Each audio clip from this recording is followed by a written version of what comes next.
Hello everyone, welcome to जनित IAS. आइए discuss करेंगे पंचायती राज व्यवस्था से रिलेटेड और क्वेश्चंस को। पहले पार्ट में हम लोगों ने पंचायती राज व्यवस्था के बेसिक से कुछ क्वेश्चंस डिस्कस किए थे। ये उसका सेकेंड पार्ट है। इसमें आइए देखिए, पहला प्रश्न है कि राज्य वित्त आयोग का कार्यकाल।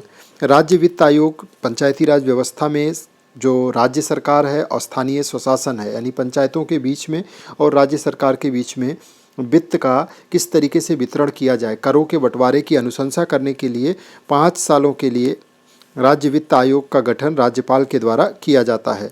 आंसर आपका हो जाएगा सी। नेक्स्ट है पंचायती राज व्यवस्था से संबंधित अनुच्छेद है, तो आर्टिकल 243। जो आर्टिकल 243 है वो पंचायतों से संबंधित है। इसमें परिभाषाएं दी गई हैं। आर्टिकल 243 के बाद इसकी एक लंबी सीरीज है ABCD के रूप में। नेक्स्ट है, निम्न में से कौन सा विषय 11वीं अनुसूची का हिस्सा है। 11वीं अनुसूची को में 29 विषय को शामिल किया गया है, जिस पर पंचायतें अपना नियम कानून बना सकती हैं। वो पंचायतों के अंतर्गत आता है, उसके कार्य क्षेत्र के अंतर्गत आता है, जिसमें पुस्तकालय, गरीबी उन्मूलन कार्यक्रम, लघु वन उत्पत्ति और मत्स्य उद्योग, ये सारे के सारे इसमें शामिल हैं। आपका जो आंसर होगा वो डी हो जाएगा। इसके बाद में नेक्स्ट देखिए, निम्नलिखित में से कौन से पंचायती राज व्यवस्था के संदर्भ में स्वैच्छिक प्रावधान है। पंचायती राज व्यवस्था जो 73वां संविधान संशोधन अधिनियम 1992 है, उसमें दो तरीके के प्रावधान किए गए हैं। एक अनिवार्य प्रावधान है और दूसरा स्वैच्छिक है। राज्य की विधानसभा की इच्छा पर निर्भर करता है स्वैच्छिक संविधान, और दूसरा है वो अनिवार्य रूप से लागू करना होता है। तो जिसमें स्वैच्छिक में पंचायतों को वित्तीय अधिकार देना बिल्कुल सही है। पिछड़े वर्ग के लिए स्थानों का आरक्षण, ये भी, जबकि SC और ST के लिए जो आरक्षण है या महिलाओं के लिए आरक्षण है वो अनिवार्य प्रावधान है। OBC के लिए, पिछड़े वर्ग के लिए आरक्षण, ये राज्य सरकार चाहे तो कर सकती है या ना चाहे तो ना करे, स्वैच्छिक प्रावधान है। ग्राम पंचायत के अध्यक्ष के निर्वाचन के तरीका, ये भी स्वैच्छिक प्रावधानों के अंतर्गत है। न्यूनतम आयु 21 वर्ष होनी चाहिए पंचायत में चुनाव लड़ने के लिए, ये भी अनिवार्य प्रावधान है। तो ऐसे में आंसर आपका हो जाएगा केवल 1, 2, 3 जो स्वैच्छिक है। नेक्स्ट है, पेशा अधिनियम कब पारित किया गया। 1992 में 73वां और 74वां संविधान संशोधन अधिनियम पारित किया गया। उसके 4 साल बाद 1996 में ये महसूस किया गया कि panchayat extension to scheduled areas, यानी कि उन क्षेत्रों में जो विशेष रूप से अनुसूचित जातियों के लिए हैं, विशेष रूप से पिछड़े हुए हैं, जिनमें पंचायती राज व्यवस्था के प्रावधानों को उपयुक्त तरीके से लागू नहीं किया जा सकता है, उनके लिए विशेष प्रावधान किया गया पेशा अधिनियम।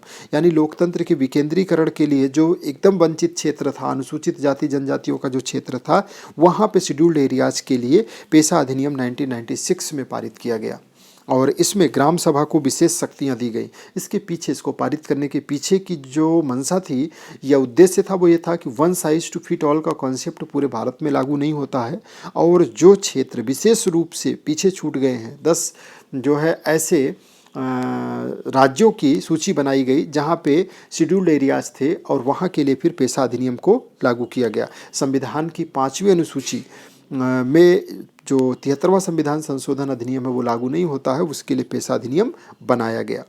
अगला है, भारत में कौन सा 5वीं अनुसूची के अंतर्गत आने वाले राज्य हैं। तो इन राज्यों में छत्तीसगढ़ शामिल है, तेलंगाना, राजस्थान, हिमाचल प्रदेश, ये 4 राज्य हैं। इसके अलावा 6 राज्य और हैं जो 5वीं अनुसूची के अंतर्गत आते हैं, जहां पे पंचायती राज व्यवस्था का संशोधित रूप यानी कि पेशा अधिनियम 1996 लागू होता है, वो है। यहाँ पे आंसर आपका डी होगा। आप कमेंट बॉक्स में आप आंसर बताइए कि वो 6 राज्य और कौन से हैं, छत्तीसगढ़, तेलंगाना, राजस्थान और हिमाचल प्रदेश के अलावा, यानी टोटल संख्या 10 है। 4 की मैंने चर्चा कर दी, 6 वो राज्य कौन से हैं जहां पे 5वीं अनुसूची के अंतर्गत पेशा अधिनियम लागू होता है। नेक्स्ट क्वेश्चन है, निम्नलिखित में से कौन सी समितियां पंचायती राज व्यवस्था से संबंधित हैं। तो थुंगन समिति, गाडगिल समिति और LM सिंघवी समिति। इसके अलावा सबसे पहली समिति थी जो बलवंत राय मेहता समिति है, दूसरी अशोक मेहता समिति है, उसके बाद में थुंगन, गाडगिल और ये LM सिंघवी समिति, ये सारी की सारी समितियां पंचायती राज व्यवस्था से संबंधित है। अब आपके लिए एक होमवर्क है कि आप सारी समितियों के टाइम पीरियड को, जैसे पंचायती राज व्यवस्था में बलवंत राय मेहता समिति 1957, अशोक मेहता 1977, ऐसे आप थुंगन समिति, गाडगिल समिति और LM सिंघवी समिति के टाइम पीरियड को कमेंट बॉक्स में लिख करके बताइए। इसका आंसर डी हो जाएगा। अगला है थुंगन समिति, इसका गठन कब किया गया था? तो ये मैं बता दे रहा हूँ 1988, 1988 में थुंगन समिति का गठन किया गया था। अब आपको गाडगिल और MLM सिंघवी समिति के बारे में बताना है। देश का पहला राज्य जहाँ पे पंचायती राज व्यवस्था स्थापित हुई वो कब? तो वो स्थापित की गई थी 2 अक्टूबर 1959 को राजस्थान। और दूसरा राज्य था आंध्र प्रदेश। दूसरा राज्य था आंध्र प्रदेश जहाँ पे पंचायती राज व्यवस्था को स्थापित किया गया था। निम्न कथनों पर विचार कीजिए। पंचायती राज संस्थानों में चुनाव कराने के लिए राज्य निर्वाचन आयोग की स्थापना 73वें संविधान संशोधन अधिनियम के तहत अनिवार्य प्रावधान है। बिल्कुल सही है। और SC/ST के लिए आरक्षण का प्रावधान स्वैच्छिक नहीं, ये भी अनिवार्य है। तो ये गलत होगा। आपका आंसर क्या हो जाएगा? केवल पहला सही होगा।